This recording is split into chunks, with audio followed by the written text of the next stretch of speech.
friend of mine. He's a regular here on Sunday Night Live. And you just put your hands together, start clapping, start clapping, start clapping, start clapping. My man,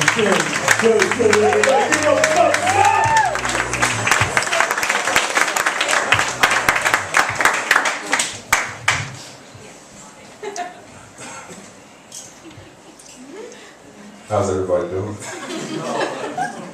I'm happy to be here. I almost didn't make it here.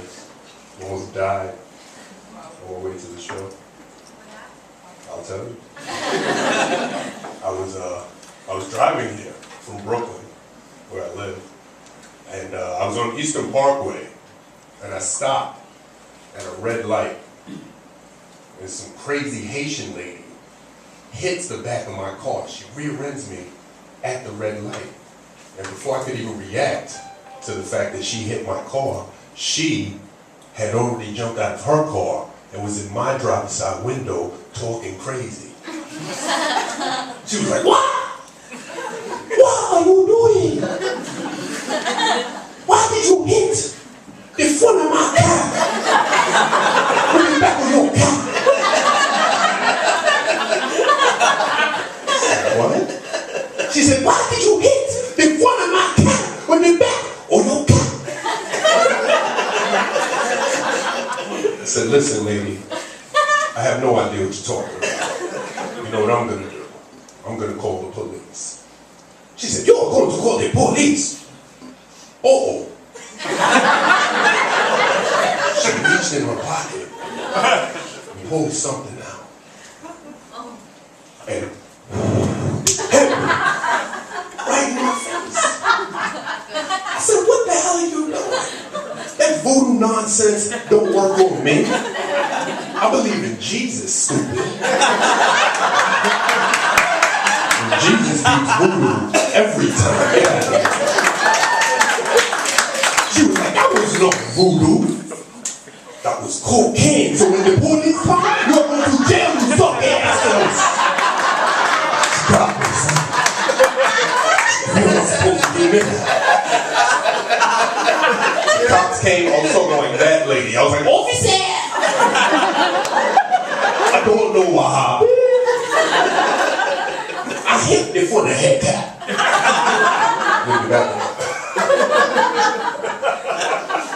It's all right, because I made it here in one piece. Do you know how I made it here? Because I know how to deal with the police. Do you know how I know how to deal with the police? Because I watch Law and Order every day. I don't know if you guys have cable, but if you have the channel TNT, Law and Order comes on for 23 hours every day. And I watch all 23 hours. I don't have anything else to do. See, so the greatest thing I've ever seen in my life on an episode of Law and Order, it was the prosecutor, Jack McCoy, and he was interrogating a witness on the stand. He was like, "You know what you did. Just admit what you did and stop treating us like idiots." Then the defense attorney, he jumped up and he said, "Objection. Badgering the witness." And Jack McCoy, he said, "The greatest thing I've ever heard in my entire life." He looked right at the defense attorney. He looked at the judge. He said this. He said, "Withdraw." Never mind. I didn't say nothing. And that got me to thinking, how come only lawyers get to hit people with the withdrawal?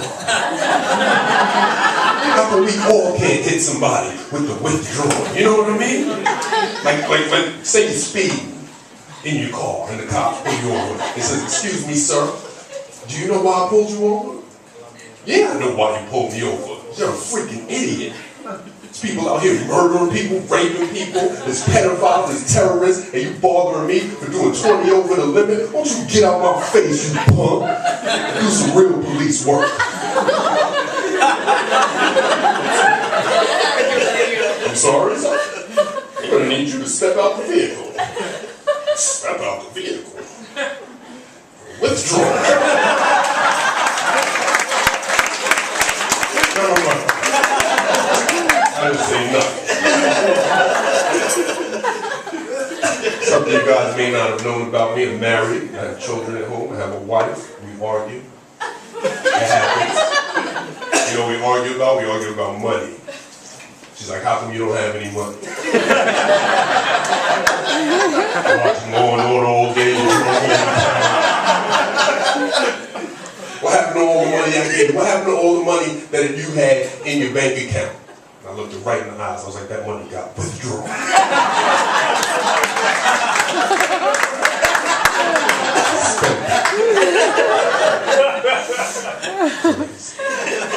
I have children at home. I have 2 little baby girls. I have a 2-year-old and I have a 1-year-old. Just became mobile, ambulatory. She's walking now. And the big one is just big.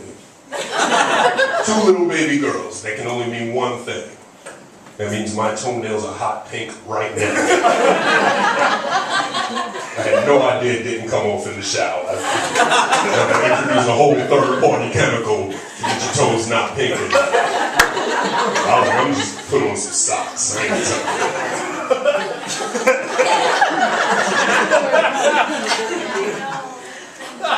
sometimes, like, when you're with your kids a lot, like, it's just completely exhausting. And you just find yourself waking up.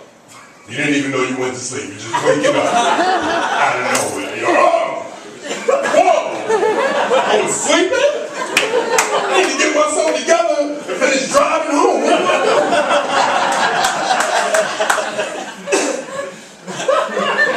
Sometimes when you spend a lot of time with your kids all day, you forget how to interact with adults. Just being with kids all day and you just completely lose it. Like I was with my kids all day today. I saw Jamie when I got here. I was like, give me your belly. I need your belly. He's like, don't stop, son. Play too much. Don't eat my belly. Don't eat my belly.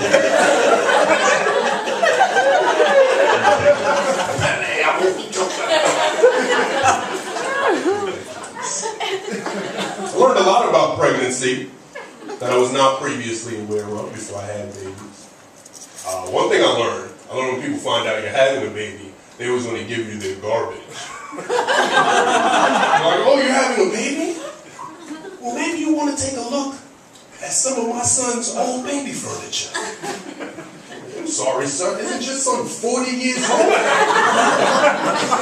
Trying to give me some psychedelic baby furniture from the 60s. You didn't even have safety regulations back then. What the hell am I supposed to do with a high chair with an ashtray in it, stupid? Out of my house, man. Are you crazy? Having kids means that, you know, you have to, one of the important things is you have to make time for yourself as an adult. That's why I go to strip clubs. Strip clubs are awesome most of the time. I went to a filthy strip club the other day. It was gross. It was in Bridgeport, Connecticut. It was the most disgusting thing I've ever seen in my life. There was water dripping from the ceiling into a bucket right on the stage. And the girls were just dancing around it, pretending it wasn't there. Except for one girl, she stuck her head in it like Flashdance. She was like,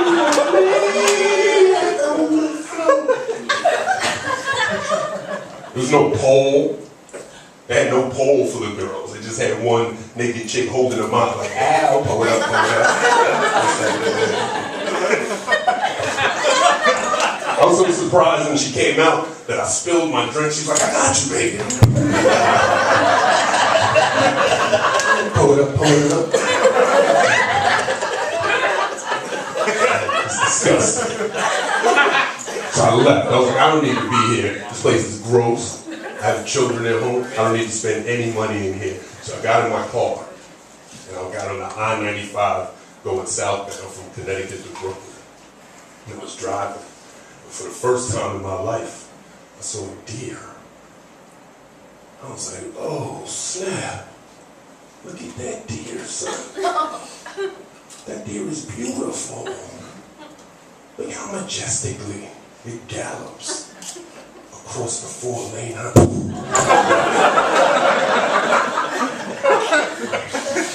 And I hit the deer. So I got out of my car. And I'm looking, and the deer gets up, and he starts limping back into the forest. But the whole time, he won't bring eye contact with me. He's staring at me the whole time. And I was like, yo, I think this deer is coming back, son. So I called my homies, right? I called my gangsters. I called Geico. I was like, oh, Geico. I'm messed up, yo. I hit a deer. Nah, he got up and walked away, but I think he's coming back. The guy goes like, relax, stop crying. What's wrong with you? I know all the deers in that area. One phone call, got nothing to worry about. I said, but what about my car? I go, my car is all messed up. I got angler marks in the windshield, hoof prints in the grill. What about my car? That goes like, listen, give me $500. Fix up your whole car. I said, $500, Geico? The whole reason I left the dirty strip club in Bridgeport, Connecticut was because I didn't want to spend any money. Now you got me spending $500 on the highway? If I knew I was going to spend $500, I would have just stayed at the dirty Bridgeport, Connecticut strip club. Because do you know how many lap dances I could have got in that dirty strip club for $500? I'll tell you how many. 500, son. Gross. Could have been there for months. Crazy. You guys are awesome. Thanks a lot. My name is